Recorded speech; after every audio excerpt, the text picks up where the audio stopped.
Você já sentiu como se estivesse se moldando para agradar os outros? Ou até como se estivesse interpretando um papel que não te representa?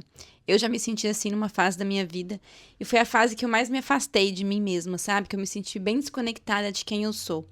Hoje a gente vai falar sobre isso, sobre como ser uma pessoa autêntica. Porque ao contrário do que muita gente pensa, a autenticidade não é você ser super diferente ou falar tudo o que pensa sem nenhum filtro. A autenticidade tem a ver com a coragem de ser fiel a si mesma. Se você não me conhece, eu sou a Renata Sturti, esse é meu podcast Entre Surtos e Sonhos, disponível no Spotify e no YouTube. E esse é um espaço para quem tem coragem de encarar o caos dentro de si. Um espaço para quem sabe que viver dá trabalho, mas é delicioso e sempre vale a pena seguir. Se você é novo por aqui, eu te convido a se inscrever no canal se você não for inscrito. Já pega seu cafezinho, seu chá e bora conversar. Como eu falei, a autenticidade é você ser fiel a si mesmo.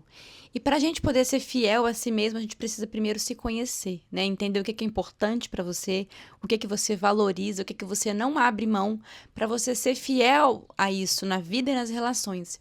Então passa muito pelo autoconhecimento, você se conhecer para você bancar quem você é e você se amar também, porque para você se respeitar e ser fiel a você, você vai ter que se amar mais do que você ama ser amado, mais do que você ama a aprovação dos outros. Mas é claro que isso não é simples, né, gente? Eu não vou chegar aqui só falar que você tem que se conhecer e se amar e pronto. Não, esse tema tem muitas camadas, porque a gente vive em sociedade, a gente aprendeu muitas vezes a usar máscaras para poder pertencer, para poder ser aceito, ser amado. Então, é um processo que exige muita prática, muita observação, muita regulação emocional e treino. Então já comece esse vídeo sabendo disso. Não é um processo fácil nem rápido, mas é possível aos poucos ensinar para o seu sistema nervoso que você pode sim ser você.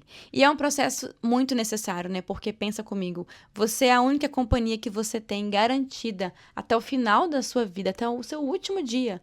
Então, aprender a ser fiel a você, ao que você sente, ao que você acredita, ao que você valoriza, é essencial. Então, olhando para minha história, eu vejo que a busca pela minha autenticidade começou quando eu comecei a me questionar sobre a minha vida, sabe? Quando eu comecei a questionar as minhas escolhas, quando eu comecei a questionar como estava a minha vida e o que até ali era realmente meu, o que eu realmente escolhi e o que eu só fui correspondendo expectativas, fui seguindo o roteiro do que era esperado para mim. Então, acho que a base para a gente ser autêntico é a gente primeiro se questionar para entender o que é importante para a gente para se conhecer mesmo, né? Então, fazer perguntas.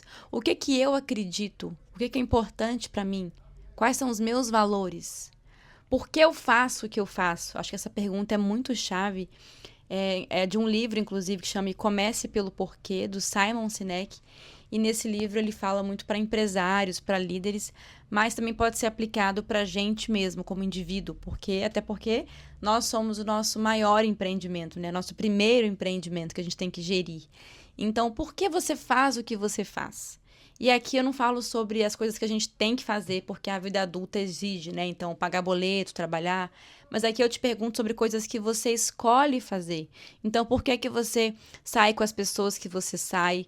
Por que que você pratica as atividades que você pratica? Por que que você vai nos lugares que você vai? Então, se faça perguntas, né? Se você ainda não vem caminhando há muito tempo no autoconhecimento, pode ser que você tenha dificuldade de saber com precisão quais são os seus valores inegociáveis, coisas que você não abre mão.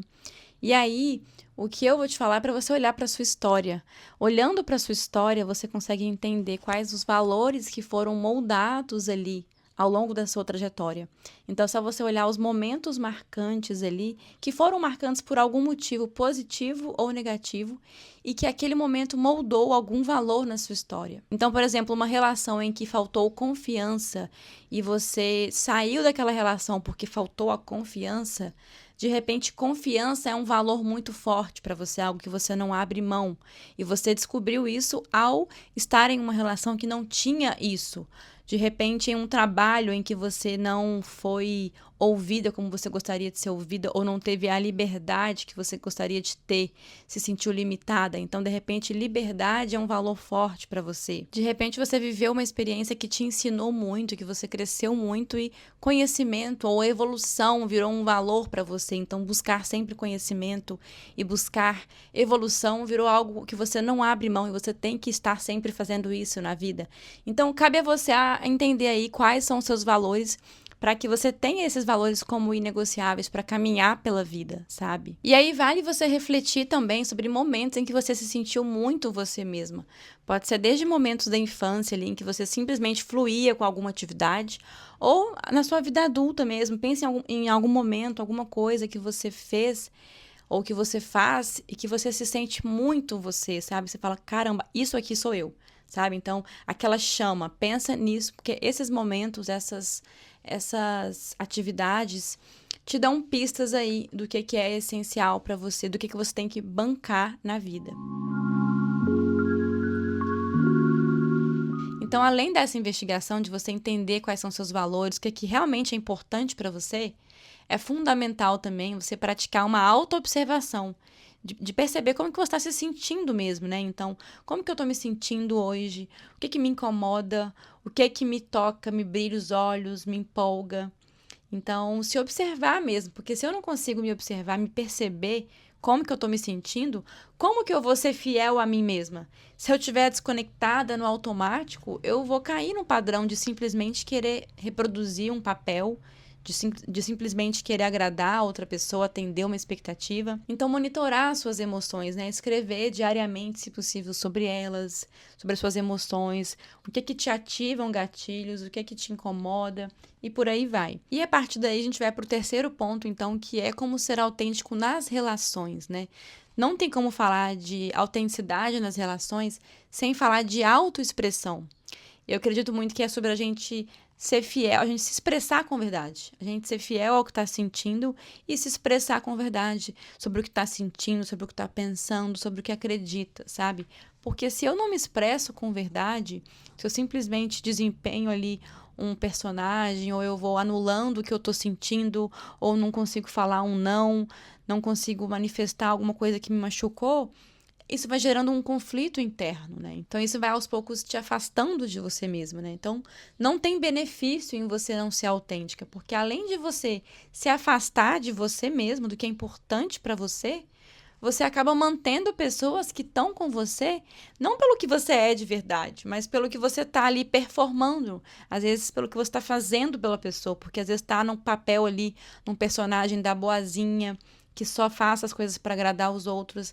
Às vezes é um personagem da salvadora, ou às vezes o personagem da pessoa forte demais, que não se abala por nada, por uma questão de não querer se mostrar mesmo, porque achar que assim vai ser mais aceito, né? Então tem várias máscaras que a gente pode acabar adotando aí sem perceber, para poder ter a aprovação dos outros.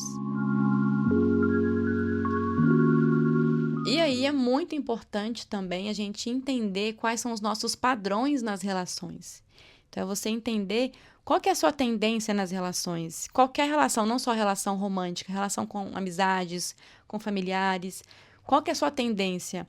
A tendência sua talvez é sufocar demais aquela pessoa, é de querer atenção 24 horas, ou talvez você tenha a tendência de salvar a pessoa, como eu falei, sempre querer resolver a vida dela e acabar negligenciando as suas próprias coisas, porque você acredita, né, que assim você vai ser mais amada.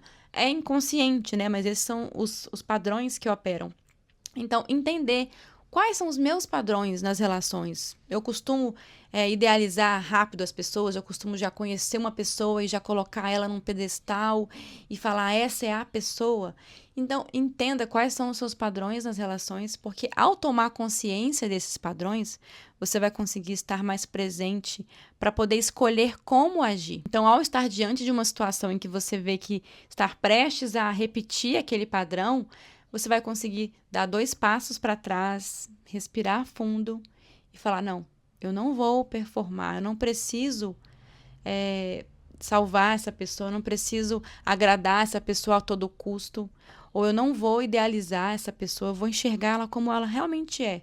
Eu vou deixar as coisas acontecerem naturalmente, deixar que essa pessoa se apresente para mim com o tempo e eu vou sentindo, e eu só vou ser eu, sabe? Então, quando você sentir que às vezes está muito preocupado ali com, será que estão falando de mim? Será que estão gostando de mim? É você voltar para si, né? 2 passos para trás. E eu gosto muito de fazer um diálogo interno mesmo, sabe? Então, isso é regulação emocional, gente. Você sentir ali o desconforto, né? Na hora que vem aquele desconforto, aquele padrão que você identificou ali. Então, sentiu aquele sentimento, volta pro corpo. Como que eu tô me sentindo? Eu vi que eu tava prestes a ficar preocupada demais com o que estão pensando de mim, ou prestes a ficar sufocando demais a pessoa. Entender, não sei qual é o seu padrão, então pegue aí pro seu exemplo, né? Diante desse padrão, é você parar, você se sentir. Você pode fazer umas respirações conscientes, sabe? E fazer um diálogo interno. Tá tudo bem. Eu não preciso performar aqui. Eu não preciso ser o que eu não sou. Eu posso só ser eu. Então, é você ensinar para o seu sistema nervoso mesmo um novo padrão. Tá seguro eu ser eu mesma aqui. E aí, nas relações, sempre vão ter momentos em que a gente vai estar numa encruzilhada, que a gente vai ter uma oportunidade ali de se revelar ou de se esconder, né? E aí, cabe a você perceber e avaliar, eu vou ser eu mesma aqui ou eu vou esconder essas partes minhas? E aí não quer dizer que você tem que se revelar sempre de cara para as pessoas e já contar sua vida e se expor e ser 100% vulnerável, não é isso. Mas é sobre você ir aos poucos dando espaço mesmo para que você se revele, para que a outra pessoa também se revele. E aí o que é muito bonito é que conforme você vai bancando quem você é, se expressando, se colocando com autenticidade no mundo, mais você vai atraindo pessoas que estão com você justamente por isso. Na minha trajetória, por muito tempo, eu reprimi muito um lado meu mais sensível, um lado meu mais profundo, muito poético, assim, porque eu não sentia essa segurança, eu sentia que as amizades mais próximas que eu tinha, eu era muito diferente, assim, eu era vista como muito profunda, muito filosófica, e eu reprimi isso por muito tempo. Mas aí, com o tempo, com o autoconhecimento, eu fui resgatando o que era importante para mim, e eu fui aos poucos colocando para fora esse meu lado, e aí eu fui só atraindo pessoas que gostam de mim justamente por isso, sabe? Então, é bancando a sua própria forma de ser, a sua estranheza, a sua esquisitice, é que você pode fazer vínculos cada vez mais alinhados a quem você é. São pessoas que você não tem que traduzir o que você está falando, sabe? É como se elas falassem a mesma língua da sua alma. Mas a gente só consegue esse tipo de vínculo quando a gente está ali se mostrando, se revelando, aquele lado mais profundo, aquele lado mais autêntico nosso que a gente teme revelar, porque não vai ser aceito por todos. Não é um processo fácil bancar quem a gente é, né? Porque vai mexer com muitas feridas de abandono, de rejeição, de vários medos que a gente tem. E a gente tem essa coisa de querer buscar a conexão. Mas conforme a gente vai dando esse voto de confiança, a gente vai treinando o nosso cérebro, a gente vai conquistando esses espaços dentro de nós, de ficar confortável na nossa pele, e isso vai reverberando, sabe? A gente vai aos poucos fazendo vínculos mais profundos. Então, eu acho que é muito sobre... A gente pode ficar em um lugar mais seguro, de não bancar quem a gente é, e ter relações, às vezes, não vão ser tão profundas, mas bancando quem a gente é, aos poucos, sendo vulnerável e se expressando com verdade, você tem a chance de fazer vínculos muito mais profundos e ter trocas que você não teria se não tivesse tido a coragem de ir lá fundo e se revelar. E é claro que esse processo de bancar quem você é não é confortável, especialmente no início, porque é um caminho novo. E é um caminho que pode envolver muitas questões internas, como eu falei, como ferida do abandono, medo da rejeição. Então, é um processo que não é fácil e ele também pode gerar culpa, porque quebrar um padrão gera culpa. Fazer diferente do que esperam de você ou do que você vem fazendo até o momento pode gerar culpa, e essa culpa faz parte do processo. Mas também gera uma libertação, porque é o processo de você se tornar cada vez mais quem você é. E isso me faz lembrar de uma frase que ela fala mais ou menos assim: nessa vida você não vai conseguir experienciar todas as coisas, mas faça o favor de experienciar a si mesmo. Faça esse favor para sua alma. Então, com essa frase, eu encerro esse episódio de hoje. Eu te agradeço a você que chegou até o final. Se a conversa iluminou alguma coisa aí dentro de você, me conta nos comentários que eu vou adorar saber.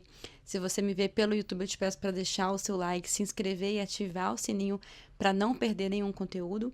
E se você está no Spotify, eu te peço para avaliar esse podcast ou favoritar esse episódio também, porque isso me ajuda muito. Obrigada e até a próxima!